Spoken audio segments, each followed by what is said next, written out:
Shalom, everyone. Welcome back. I hope everyone had a nice Shavuos holiday. Here at Chabad University City, we had a wonderful time. And it was so nice after the pandemic is coming down that people came together and joined together. We had good food on Sunday night. We had a nice crowd. And on Monday, we had a huge crowd here at the synagogue, over 100 people with kids, with everybody, with hearing the Ten Commandments and ice cream kiddush. And so many people came up to me and told me how much they really appreciated coming out and being together with other people finally. And it's really a wonderful, wonderful thing. We also obviously encourage everyone who is not vaccinated yet to please be vaccinated. And it's a very, very important thing. We're seeing how most people are being vaccinated, and it's really making a big difference. It's helping out, and very few people are getting the virus. From now on, we haven't had anybody who has gotten it since the vaccines came out. So we're very excited about it, and I'd like to share with you an idea about this week's Torah portion. This last week, of course, Israel has seen a tremendous amount of rockets being fired from Gaza, and the Israeli armed forces are pounding Gaza very, very much places where terrorists live and where their launchers are coming from, and other Hamas facilities and militants' homes and militants themselves. Many of them have been neutralized as well. It seems like there's going to be a ceasefire before Shabbos, which is good news and bad news. It's good news in the sense that the rockets will stop coming. When the rockets stop coming, Israel stops their attacks on Gaza also. We should understand clearly that Israel's attacks on Gaza is only because the rockets from Gaza are coming. No more rockets, no more Israeli fighter planes. That's how it works.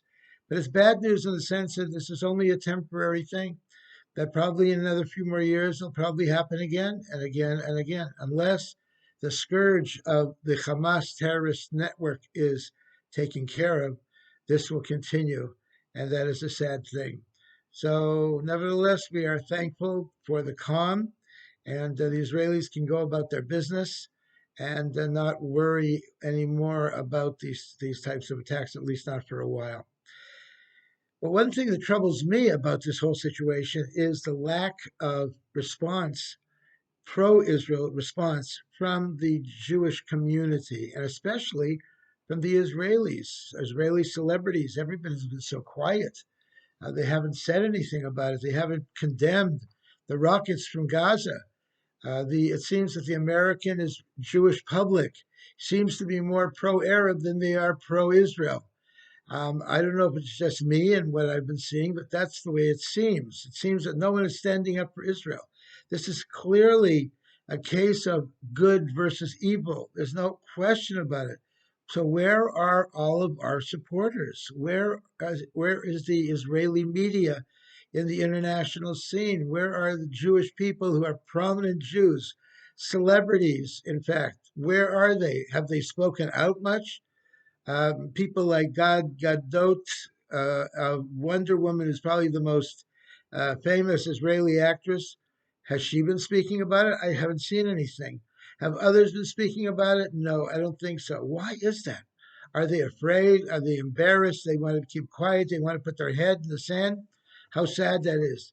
In this week's Torah portion of Naso, it starts out Naso as Rosh that God tells us to raise up the heads of the Jewish people. This was a reference to a census that was taken in the desert, that they were to count every single person.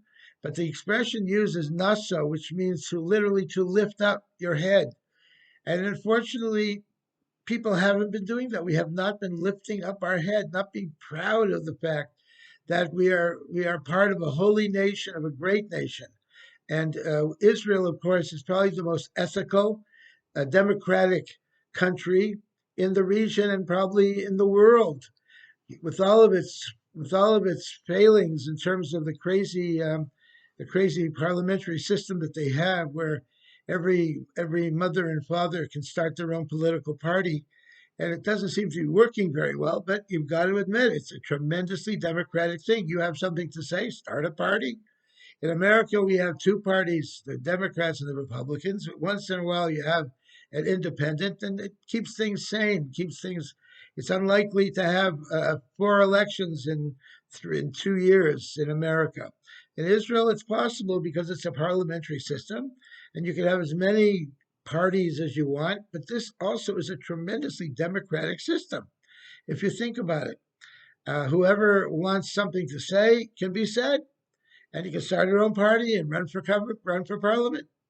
And so it's a very Israel is a very democratic, probably the most democratic country in the world, and it's certainly the most ethical country in the world. If the rockets stop from Gaza, immediately Israel stops its attacks as well. Israel is fighting a defensive war, not an offensive war.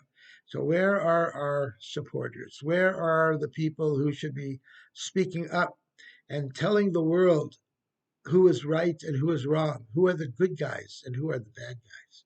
Unfortunately, that's not being happening. And here the Torah is telling us, not so, Israel. Lift up your head. Speak up. Don't be afraid to speak up on behalf of Israel, to speak up on behalf of the Jewish people. Let's not be ashamed of who we are, of what we do as a Jewish people. That should be an important lesson for us.